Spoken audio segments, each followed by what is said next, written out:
Anthony, I want to welcome you to the show today.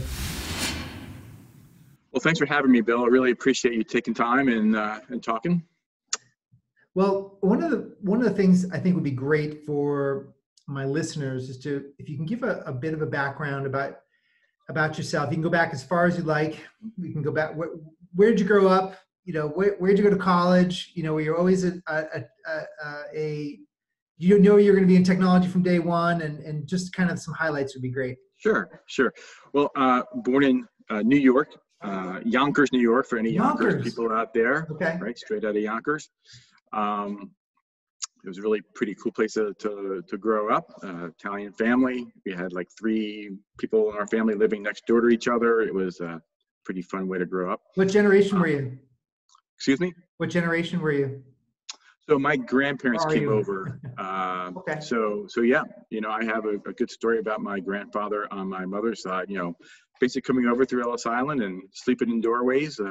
Got a entry-level job at a landscaping business, and then eventually a couple of years later, the guy sold it to him. His kids didn't want the business. He did, and then he worked from sun up to sundown every day, and that's part of my inspiration. My other grandfather had an engineering business in New York. It went under during the Depression. He went back to law school, and ended up sitting on the Supreme Court of New York. So two different people, 2 different stories, but I think both kind of made me who I am, which is basically you get up every day, you work really hard, and first one in, last one out. Italian on both sides? Yeah.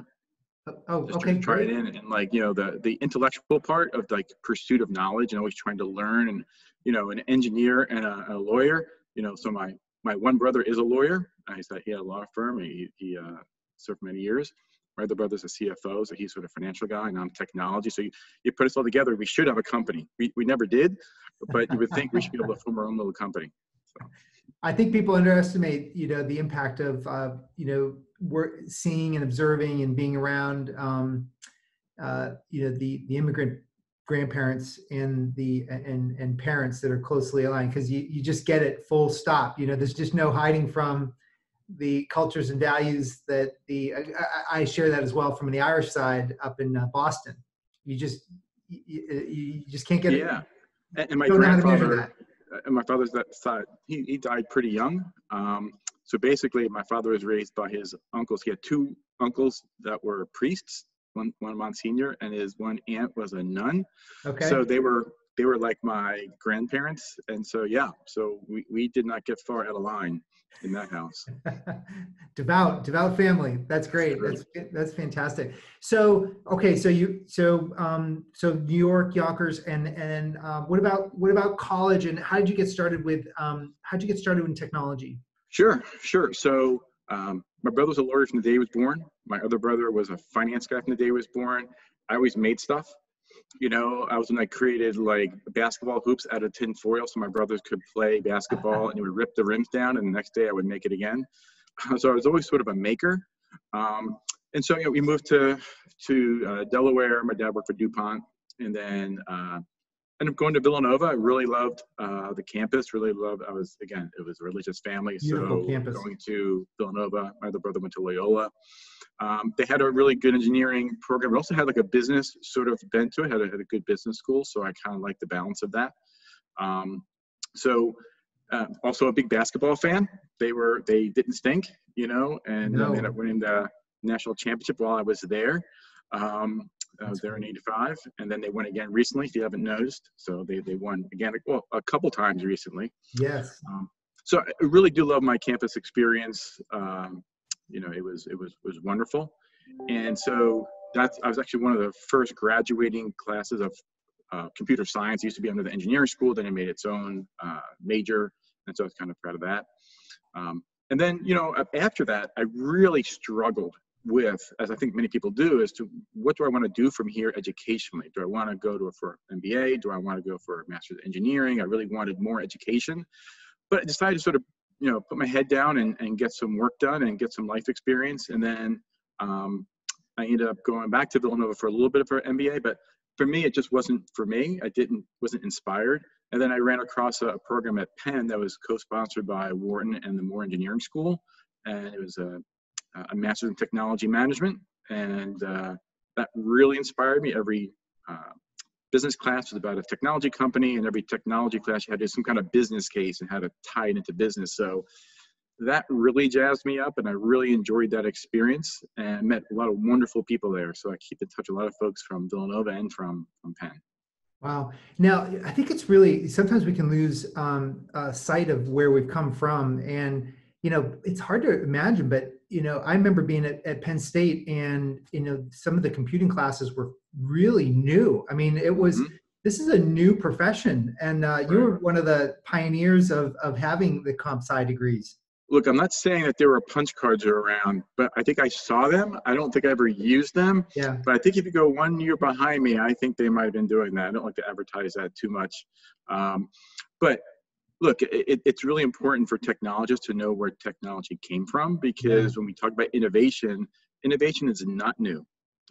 It's always been happening. And back then, it was really getting some of these, computers that would, fill your office. And now obviously everybody knows you have the computing power on your watch. But it took incremental steps to get there through the 80s and 90s and 2000s and such. And I feel blessed to be part of this age, where you get to see it from very humble beginnings to just rockets now, literally rockets, right? Yeah, for sure. Quickening pace for sure. And I'm really interested, you and I talked a little bit beforehand, and in your Comcast experience, and certainly David's Bridal's experience as well.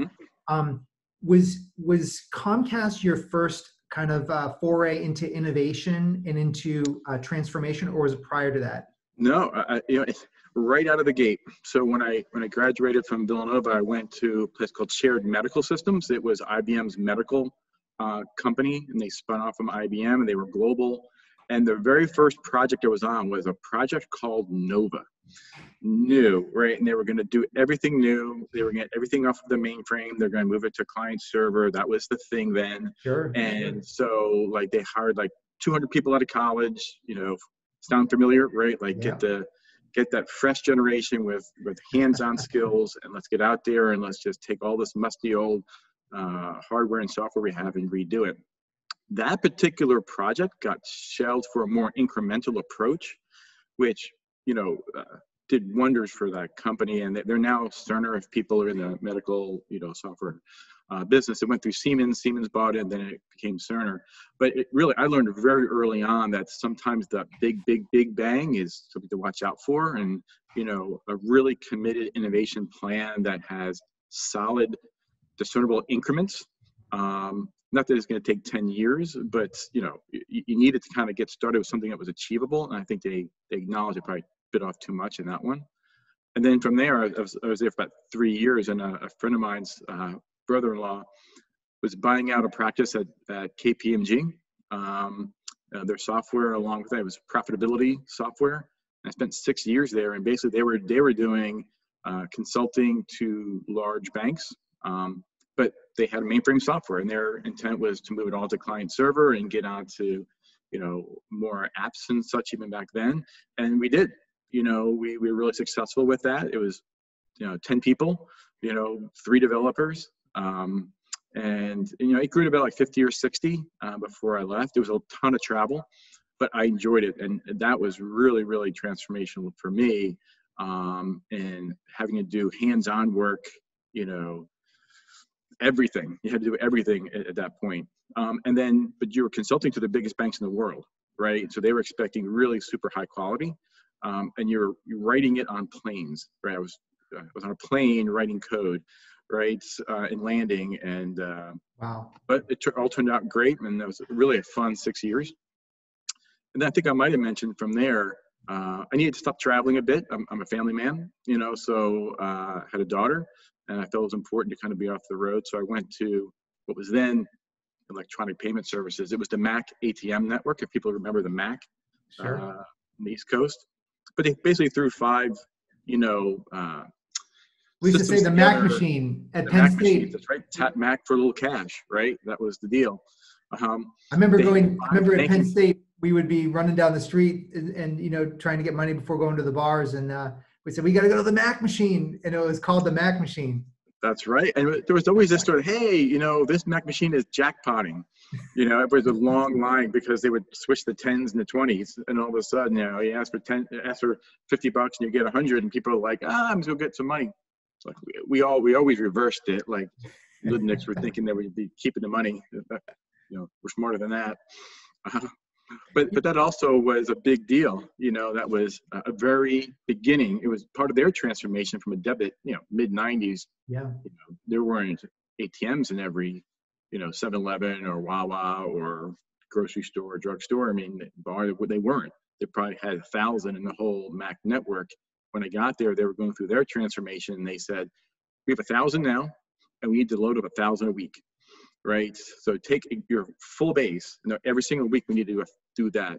And they had no idea how to do it and use new technology. It was not always pretty. Transformations aren't always pretty. That took 10 years. I was at that company which got bought by First Data, you know, basically because, let's just be honest, we were beating them pretty good. We took some Walmart business from them and then they said, that's it. We're going to just buy you. Which was good. It was a good ending. But it took 10 years to really take those 5 banking systems from those big banks and make it one. Again, met a lot of great people there. So and during that phase, like compared to today, what would you consider back then your superpower versus your superpower today?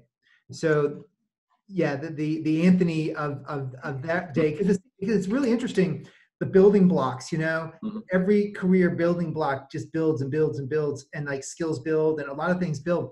And I'm curious if you've seen your superpower develop from then to today. Yeah. We're all humble people here. I don't know if I believe in superpowers or not, but what I think it's been sort of like a thread through my career is, yes, sure. Look, I have a tremendous respect for humans.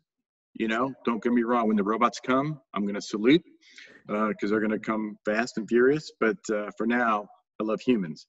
And so from the very beginning, whether that human is a boss, a person that works for you, a business partner, a vendor, you know, if you really treat people, understand what their motivations are, it helps you help them, which in the end helps everybody. So it doesn't matter whether I was at SMS and trying to write code and trying to understand my business person wanted there to at First Data, you know, we had really, really big needy customers. All customers need something from you. So I think that was one. And the other one is just really, really trying to be a problem solver, understand the problem and try to use the right set of tools to fix that problem. And sometimes it is massive transformation. Like there's no way you fix that problem with the current systems you have. You must burn it down and you must start over. Others are, you really can innovate from what you have. You might have a solid core. Some systems have been running for 30 years. It's a tribute to the person who wrote it 30 years ago, right? That they can't knock those systems over. But I think when you put a respect for people and really do a lot of listening, it takes you from being a programmer to CIO, right? You have to just do your listening and be humble.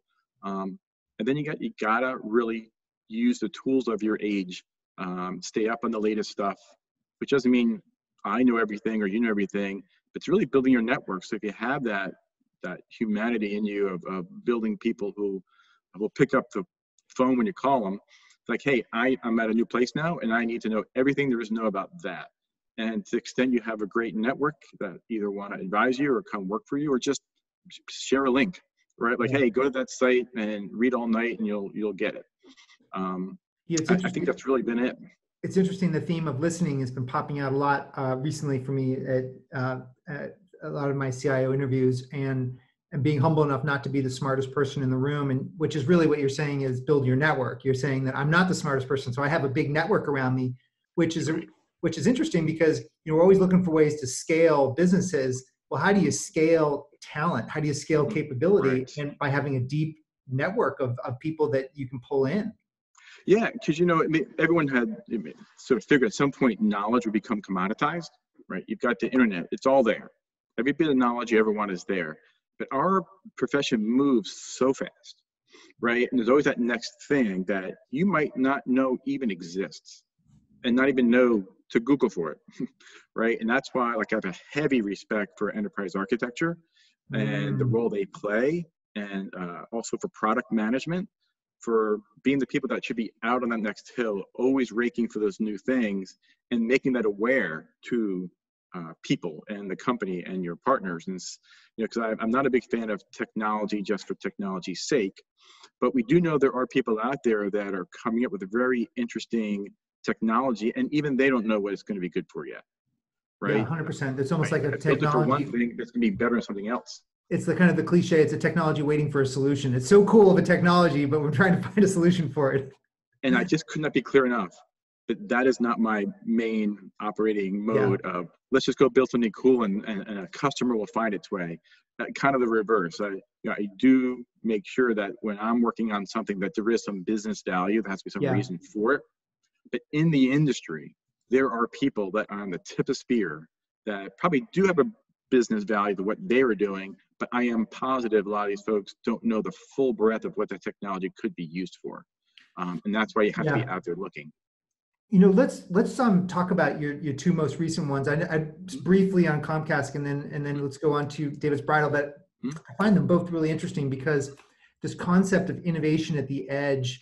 When I go to a lot of innovation conferences, or not a ton, but I go to a couple key ones that big businesses really struggle with innovation because of the concepts of kind of the natural human immune system that wants to attack the new idea. And so I'm really wanted to get your thoughts on what you've observed and what was put in place at Comcast versus what you did at Davids Bridal. Look, Comcast was just such a wonderful experience, and it's one of these legacy things that the people who were there at the beginning, and look, even the people that got there sort of later in the game, all part of the family, but the thing that Comcast went through, self-admittedly, is, look, they were making tremendous amounts of money. They're a well-run company, just so great to work with, but definitely got to a point where they needed to transform in a large way. And like most companies, they had tried, really with big dollars and big commitment, within the confines of the campus, but didn't have the outcomes they were looking for, right? At some point, they needed to, transition from a telecommunications and owning media to actually being a technology company. So this was so Anthony, just to be clear, this was the disruption that was caused by Netflix and Amazon and Apple, Apple. And, yes. So Prime, all those things, they're barbarians at the door, right? They're all were trying to eat your lunch. And so to be able to move faster, right, to have speed and be nimble and produce, services customers wanted, you had to create something that you could control, right? At the point I got there, the vendors were really in control, right? They had these, Motorola and such that would have, boxes you put in your house, right? And then they had servers you would put in your data centers. And, rightfully so, Comcast was probably doing a lot of the standards. And they said, but basically the vendor said, here's what you have. This is what goes to your customer. And by the way, other competitors could probably use these things. So how different it really was, debatable. So they really didn't own their product roadmap, really. So in creating the Xfinity brand and then the X1 platform within it, they started to intentionally hire people that had, half the people they see the team with were industry experts, clearly video cable people, and the other half intentionally not, right? They came from, web, properties, or I came from most recently there, consulting, but really in banking and, really payments that were 24/7 all the time, but, very much, cloud-based, very much, in that world. And so they were trying to move to the cloud, have development capabilities own their product roadmap. So the product management really came into play there. We went to a DevOps mode, which was very difficult to get to a place that runs, a very large swath of the internet. So just to pause for a moment, the DevOps, so basically they were trying to build monolithic architectures before that were these big framework solutions, and you went to more of a kind of a more agile approach to. That's right, componentized, really break things into the smallest component you could. Sure. Sure, teams would handle more than one component, but the deal was really to have these really small things that you could deploy constantly, right? Where instead of deploying one big thing, I think we went, our CTO at the time when I got there, Sri Kote, just a huge fan. I think we went to thousands of deployments a year, and he would put that up on a big board, early on, and in presentations, to our field, which was a little concerned about that, right? That we're going to do thousands and thousands of deployments a year. There'll be little, and you might not know about it, but they're happening. And with your cloud architectures, that's really what you want. You don't want these big things that could break everything. You want the little things that continue to move on. And they were also concerned that what we did was the dev teams there were just rock stars, right? And so every click of your remote goes back and forth to the cloud before it changes the channel. That was transformational. Not many people believed that would actually work. Technically, operationally, whatever, speed, but it ended up working.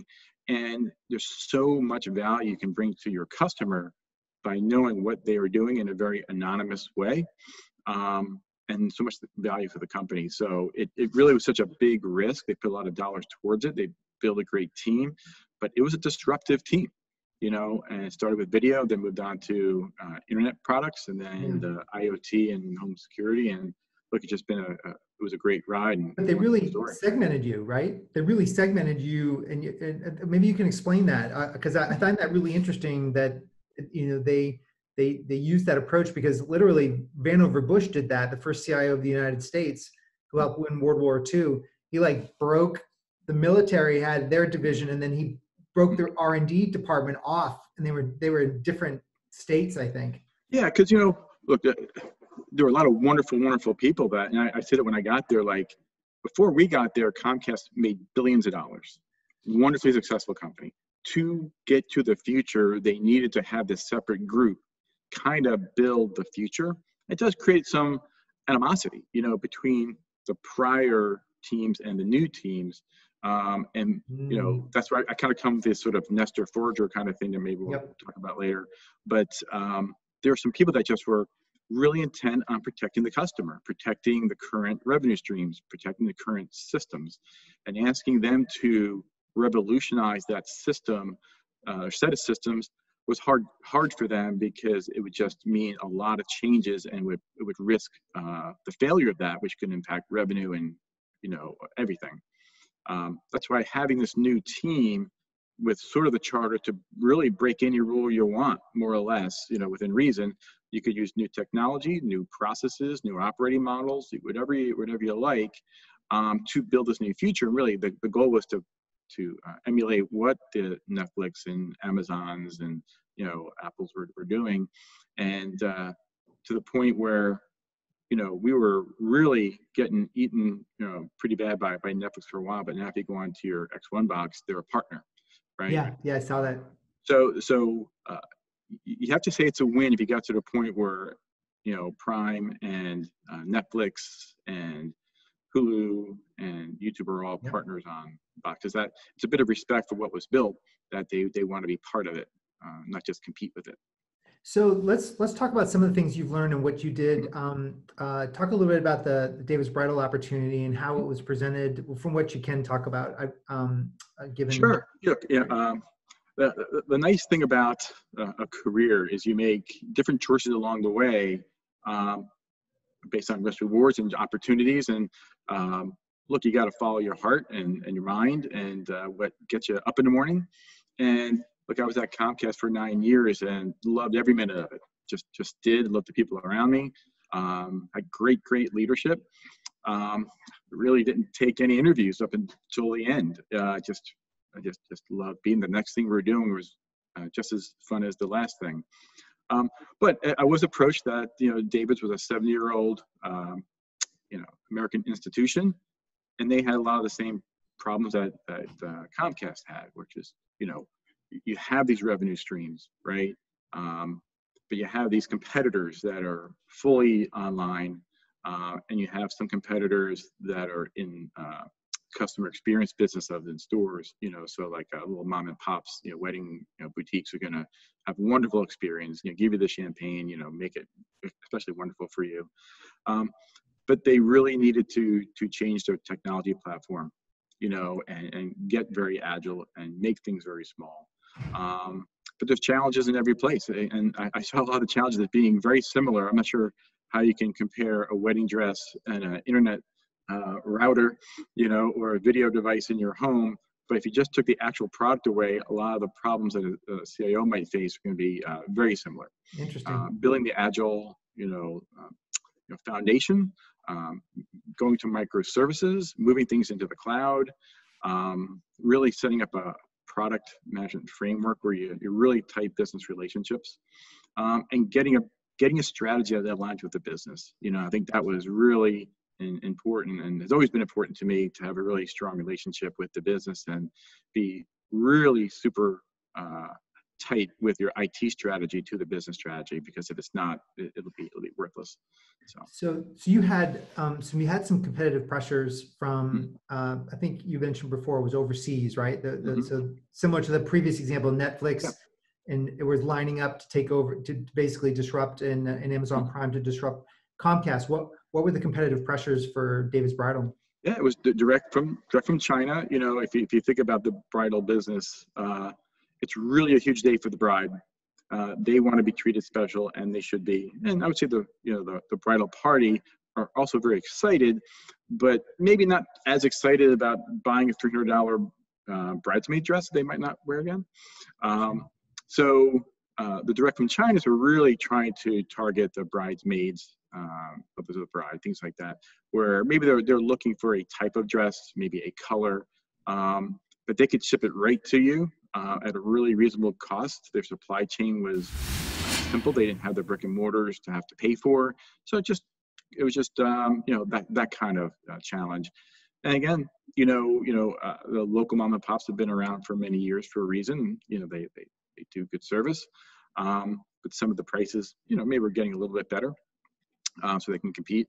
But my excitement about Davids was about a really strong commitment to change and to keep up, because 70 years is a long time, and I have a lot of respect for the people who came before and after the people who are coming after, because you'd like to see these institutions continue on. And during the time there, really did some fun things. I think we talked about some of the chat bots, and that look, you got to have wonderful business partners, and our business partner there was just super, really interested in changing, and people weren't sure in the beginning, like, do people want to use a chat bot? Does it dehumanize the experience? What we found was that, in this case, for certain types of use cases, they loved it. They could be on the text chat, with us, ask a question. They could go check the kids. They could go and stir a pot. They can go out and cut the grass. They could do whatever they feel they need to do, and then just check back on text. And for those people, that technology was very appropriate to the problem they were trying to solve, which is, I don't want to be on a phone with you, but I got to get this fixed, whatever the problem was. I think that was really important. So from a disruption. So I'm a firm believer that all businesses are digital these days, even the ones manufacturers, all. And I'm curious, from a retail perspective, like what did you learn from that whole experience? Like, how do you compete with high quality experiences that people normally get from coming to a bridal shop? And then what kind of lens did you look at reality through? Because you have sort of, you have this concept of nesters and foragers, what I find really interesting. And so you got this revenue stream from people who love just going to the store, but then you also got this disruptive influence. So how did you approach it? How did your team approach that? Well, I mean, obviously there's the business team and our executive, how we dealt, and there's how the technology team, maybe I'll start with the technology team, which is following the business strategy, which is, again, it's making it a really special day for that whoever you're serving, whether it's the bride or the bridesmaids or others, and having a great in-store experience works for whether you are innovating a technology or not. So I just want to make sure it's clear that the business did super job in trying to make sure that the way the store operated became more modern, the approach to that. But one of the things that I'll answer directly more with the question about what did we use data. And I think data is just so important.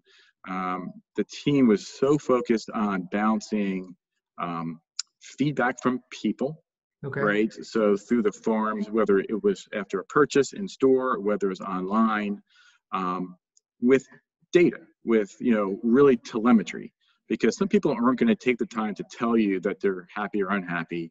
And typically you'd see that usually when you get forums, it's typically skewed on the negative side. People will take time to write to you if they're unhappy. That maybe they won't take the time to write to you if they are very happy. But we see both. But seeing where people are going, like on the websites, what they're calling in, using the chat bots, what kind of things are they going for. I think it was really, really important what things are they're favoriting.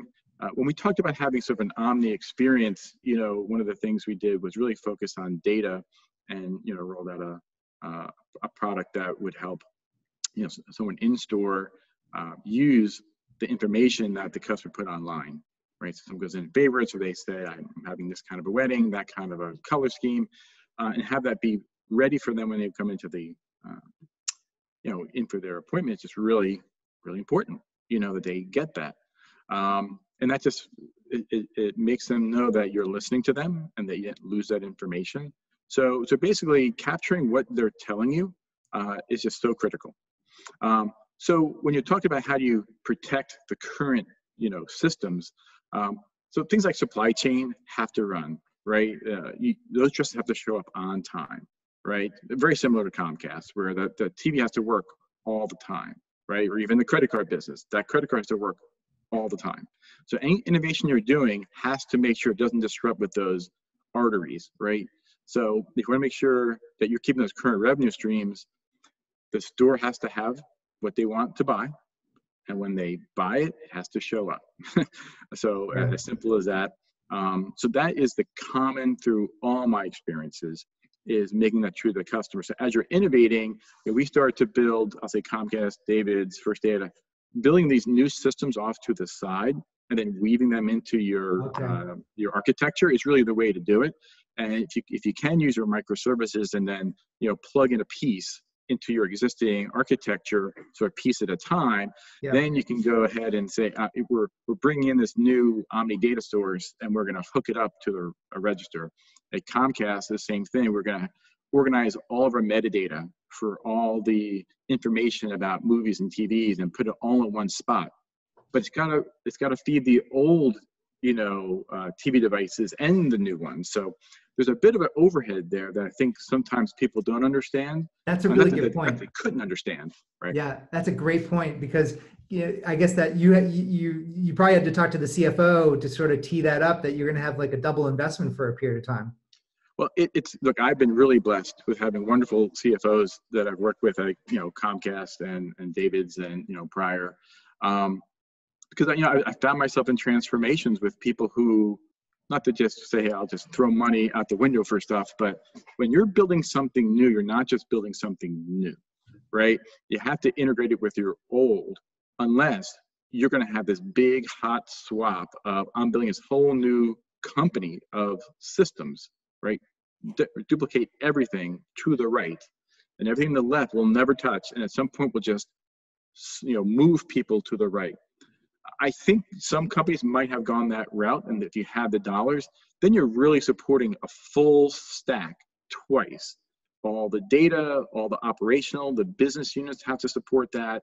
Marketing people have to maybe, traffic ads both ways. It becomes a really expensive. It's not a 1+1, right? It's more than that. If your company doesn't have that kind of cash to lay out, that it's really 1+1 plus all the keeping things up twice. From a staffing perspective, an integration of data back and forth perspective, then you got to do it in pieces. And, that happened at Davids, also happened at Comcast, happened at First Data, which, where are you going to start? Where you got to look at your architecture. If you're going to start, pick a place, align with your business, and get started. And what that does, there's usually the cost is lumped onto the first mover. So whatever system you decide to do first definitely tends to take the burden of educating people, let's say on cloud or new development, techniques. And all of those things tend to get that first one. But it's sort of, if you're really clear with your financial investor, whether your CFO, your board, or whoever else, that, look, that's going to bear the brunt of a lot of this. And it could make it turn sour, right? If you don't have that alignment. And so having a good set of business sponsors that understand that, and in return to them, you have to give them some wins. You got to give them something that hits the street, that actually proves that the team can do it and that the customers will like it, and that there's some line of sight to revenue increase or operational cost reduction, right? Which is the reason you do anything, right? Yeah, and was at Davids, what were some of the wins that you're, or a key win that you thought was?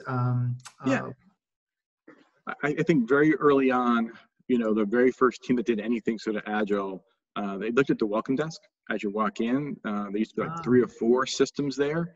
You can have the person's name coming in. Is that the welcome desk? Yep. Okay.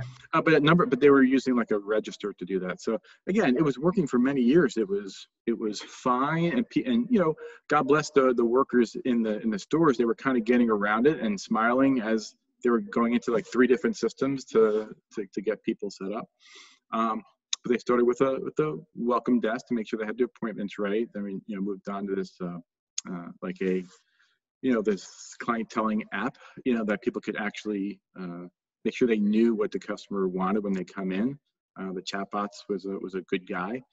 Look, there were little things that would say maybe it was less about innovation than it was, balancing innovation with the nagging current system issues, because that just drags your innovation down. If you're, I talked about this a number of times, if you're going to capitalize a number of people to build new things, and then the old systems are crashing, and you got to take them and put them back on the old stuff, number one, it slows you down. And number two, you really shouldn't be capitalizing those people because they're working on that. So this came up yesterday, and he had a great word for it. You're hitting on something I think is really, we talked about pace of change from when you and I were in college to now, and it's quite fast. And now we have systems like microservices that can actually go quickly and make thousands of changes. But what about the system health, the existing system health that actually has an impact with customers? And he called it a specific word. He called it he started to measure system health as incremental change. So you just weren't always measuring the new, but you can actually also go back and. Yeah, no, I'm really passionate about that. So I think you and I have talked about how, I really do love the balance of keeping your current revenue streams up, keeping your systems up, and moving towards an operational excellence type of mentality. And like anything else, if you don't measure it, you can't get better. So measuring response times, uptime, and then while you're also innovating, and that's the tough part, is keeping those people focused, right? So that the new systems are getting all the attention they need to get built, and the older systems have all the necessary people to keep it up and running. And unfortunately, because these systems take a long time to build, you need to dedicate resources to augment them. You can't just keep them alive, you got to augment them. But there's one thing that we had at Comcast that I really love. We coined the phrase of a happiness index. So a happiness index was, we were trying to figure out through telemetry how a customer is doing. Back to, not every customer is going to tell you what they think.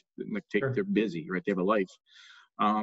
So we would track any time any customer would get any kind of error presented to them through their video experience. Or if there's an error in a log for them that they never saw, but we're not sure if they saw, right? But just, there's an error, we know it's an error, we're not sure of the customer experience. So we're gonna tick it, right? So we counted all those things, and what we calculated was how many customers had a clean experience per day? What was your happiness index? So for Bill, right, did you have any errors presented to you or errors in your log on that day? If you didn't, you're a good guy. And so we measured that as a happiness index, right?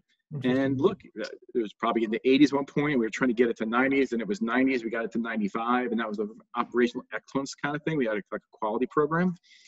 But at the same time, it cost money to keep that going north.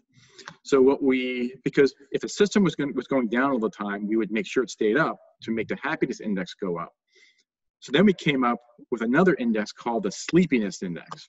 So the sleepiness index was how hard does the IT team need to work to keep the happiness index high? So it was an homage to, are these systems blown up every night and you gotta get your on-call people every night to bring these back up?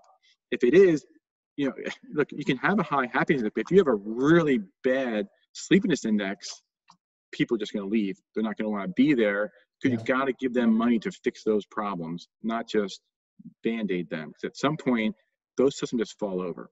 So, it was a very fun group to be a part of because, just bring it to our CTO who had like $1 billion budget, like big numbers. And so that I think is one of the things that I was really happy that we were committed to, not just the customer, which is really important, but also conscious of the employee, right? As respect for human, right? Right, right. That's great. That's great. And so at Davids, right? Did with the change that's needed for some of this, for significant change to happen, how do you measure? How do you find out which, like, your employees that are working there? How do you know if someone is really going to be more focused on kind of the core system health, keeping the trains running, sort of governance, security, all that stuff, kind of defense related stuff, versus how do you know when someone really should be more on the change side, like they're comfortable with lots of change happening? Because microservices and... So it might seem simpler than it seems, but you just ask them, right? Okay. So, and then, you judge the response, you kind of see how they perform on the field. But when I joined, I've done this at a number of different, whether I took on an organization at Comcast, because, our teams grew and grew and grew. And, at Davids, when I joined, I had talk to everybody in the first 30 days, like everybody, 30 minutes, one-on-one, and just ask them, what do you like to do? What don't you like to do? Are you doing something now that you don't like? Do you want to do something different later? Because I've always kind of thought there is a couple different ways to incent people, and it kind of overlaps with this, which is, some people, they just want to work on the coolest things. That's all they want. You give them the coolest things, they're happy, and they go about their business, and they're super. Some people just want to be paid, right? Just be honest. Like, you write me a check, I'll do whatever the heck you want me to do, right? Sometimes they come in forms of consultants, but either way, like, they're jazzed in solving problems. They're not really necessarily have to be using the tip of spear technology. And then you have people who are just jazzed up about respect, right? They want the office, they want the title, they want, and I don't want to make it sound trivial, because some people just, that's how they're motivated. So when you're talking to people as you're going through this to try to figure out, is that person a nester? Are they the person that's going to protect the fort? And that's where they really find value in making sure that revenue streams keep going, that systems stay up, that the current customers are satisfied. You can probably hear that in their voice. When there's people that are like, look, I keep getting stuck working on this other stuff. I really want to work on, lambdas, and I want to go do that kind of stuff. I mean, if you ask them, they're going to tell you. Then you got to figure out, are they capable of that? It's nice if you have an opportunity to give people a little shot at those things. And like, well, okay, well, here's a little project, go work on it. And then sometimes they'll come back and go, yeah, maybe I don't like it as much as I thought. I kind of like what I was doing before. But back to the respect for humans, if you ask people, they tend to tell you what they like. And you need a good balance of them. You're really interesting. Transformation. The way you talk about it, Nestor and Forager, you can tell. I've never heard that name used before. I've heard different other, I don't know if that's an official thing or something that you've created, but it's certainly kind of cool. I don't know if I technically can trademark a nester and a forager. I think they're just words. Really should, because it's, I think you even have like an index, right? You can rate someone on an index. I do.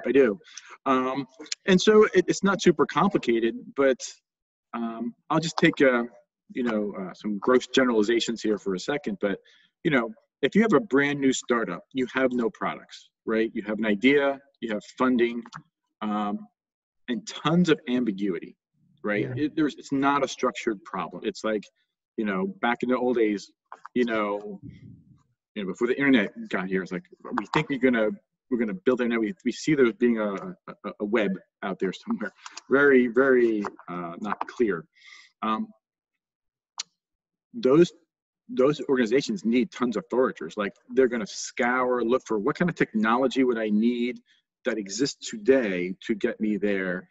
If it does not exist, I either need to create that technology, or I got to find a company who's chartered to create that technology, and they find that energizing, right? Yeah. I need to go out and I need to do this. And the first rounds of this are going to break. Even when you give it to your first customer, it's probably going to break. If you wait for everything to be perfect, you're going to miss the market. So there had to have that kind of spirit in them.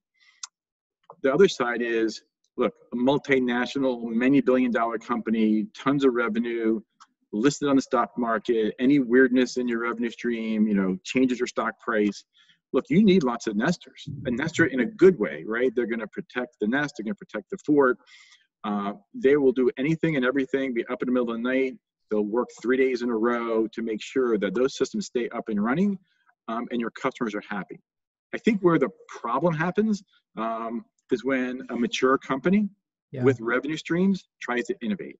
And you have maybe 80% of your people are really, really solid, smart, energetic nesters that are risk averse, and they're not really jazzed up about messing with that. So as you bring more of them in, then there becomes a bit of this, who are we? Are we a kind of company that would have a customer have a problem? That's okay. And but so this is the role. that's CIOs now, in the past, when you got started, they were just keeping the trains running, and it's really been a dramatic shift into inventing the future and being a collaborative part of helping the business invent the future, which is completely by definition different than just supporting help desk and making sure we've got GRC and security controls. All of that, like that comes with the job. Like, their business expects that to happen, but inventing the future, that's a really powerful new capability that I think is thrust upon the digital leaders now. Yeah, and I love it. I love being part of the management team, and I love trying to help with some of the strategy of that. But knowing that the business is here to run the business, and technology has its place in many businesses in many areas. It's almost today like it's rare that there's a business unit that doesn't really rely on technology for a major part of their existence. It could be billing, right? It could be any of those back office things for sure. But what business doesn't have an app in some way, or doesn't have a website, or doesn't have something, a supply chain or something that they need. So yeah, I mean, our organizations have to know every part of the business, including the finance and HR. I mean, I love my HR partners, and they want to be served too, right? They want to have great systems, and so yeah, you have to be sort of expert on all the ins and outs of the company. You become very expert, if you're doing a good job of understanding how the business really works, beginning to end. Yeah, and I hadn't heard this before, but the HR partners, I know you and I have talked about this before. I think at the last innovation group you mentioned, really having that strong collaborative partnership with your CHRO. Otherwise, it's a different world when you have another wing that you've added that when you're trying to build for the new. Exactly. Again, I keep saying I'm blessed, but I have been blessed with wonderful HR partners, and they have a really hard job, right? And so just back to that example I gave you, when you really go through a transformation, obviously it comes from that business unit needs transformation, and the CEO and that business unit really clear about that. Then it comes down to dollars and people, right? I mean, besides technology, people figuring out what has to be done technically. But, if you feel like you have a Nestor Forager index that might be kind of heavily skewed on the Nestor side, bringing in these foragers is an important thing to do. And it's important to align your business and IT strategy with your organizational strategy, right? And what does it really mean? And if you can, include your Nestors from the beginning, that is wonderful. And you're trying to educate them that this is going to be good for everybody, but just understand we have to keep these things up and running, because sometimes there's a bit of like, hey, I want to work on these other things, right? But we need people focused. And so sometimes people do come over, like we talked about, because they said that I'm ready for that. But having a tight relationship with your HR partner about, hey, there's going to be like a 3-phased plan, to this. Like, we look like this now. As we are building new and supporting old, it has to sort of look like this. There's a bit of a bubble that happens naturally there. And then hopefully you get back down to one system or one set of systems. But the hard part to explain sometimes is how long that old system takes to get the last customer off of it, or the last business user to use it and actually put a bullet in that system. You have to have people around that know it. And the older that system is, the harder it is to get people with that skill set. Every company I've ever been in, has systems still around from the 90s, some from the 80s. If you do not have people who know that, or a really strong vendor, because there are vendors that can help you with that, you're gonna be sunk when you have to fix that. The sacred systems, right? That's right. They're important. Well, listen, I think we're right at the tail end of conversation, and I want to make we've covered a lot of ground, Anthony. And is there anything in particular that, from as we're talking, that triggered you and like, what, I hope Bill asked me, or this would be a great point to make? Is there anything you wanted to wrap up with, or any themes that you came up with, that you wanted to end with? Well, I think I just highlight one of the themes from before about the difference between knowledge being commoditized and things coming new constantly, right? And whether it's your enterprise architecture team or your product management, if you have a product management team, which I'm a big fan of, allowing new things to come into your organization, having some sort of innovation spot where new things can come in and be tried out and played with. Because, it's been stated a million times, some of these innovations, 9 out of 10 fail, or maybe it's more like 90 out of 100 fail. If you're not trying things and failing a little bit, you're just not trying hard enough. But you want to try with small things, right? You want your failures to be fast and small.